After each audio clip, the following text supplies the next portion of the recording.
Hi friends, எல்லாரும் எப்படி இருக்கீங்க? ஆயுத பூஜை நல்வாழ்த்துக்கள் எல்லாத்துக்கும்.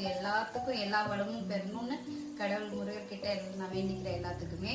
அப்புறம் இன்னைக்கு என்ன லஞ்சுன்னு பார்க்கலாம் வாங்க. ஸ்ரீநிதி ரொம்ப டயர்ட் ஆயிட்டாளுங்க. இன்னைக்கு ஸ்ரீநிதிக்கு சரியான வேலை. அவ்வளோ காலையில மீடியமா வீடு வச்சா எல்லா வேலையும் அவ தான் பார்த்துருக்கா.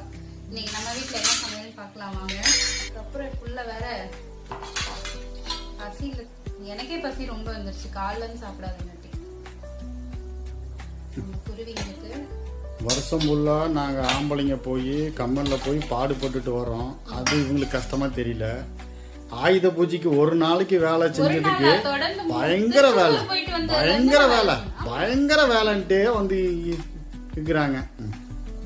எங்களோட வேலை வந்து வீட்டுல இருந்துட்டு வேலை செய்யறோம் இல்லைன்னு சொல்ல, இருந்தாலும் ரொம்ப டயர்ட் ஆகுது. எல்லாம் எடுத்து வச்சு சமைச்சு கழுகி பார்த்தாதான் தெரியும். இன்னைக்கு வந்து சூடான உப்பு பருப்பு,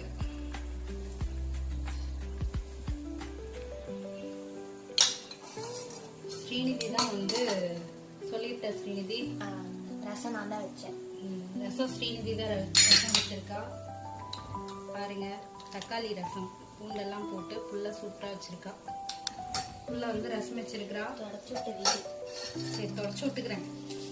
இவ வலிச்சங்காட்டி தான் சொல்றா. கரண்டி எடுத்துட்டு வரல.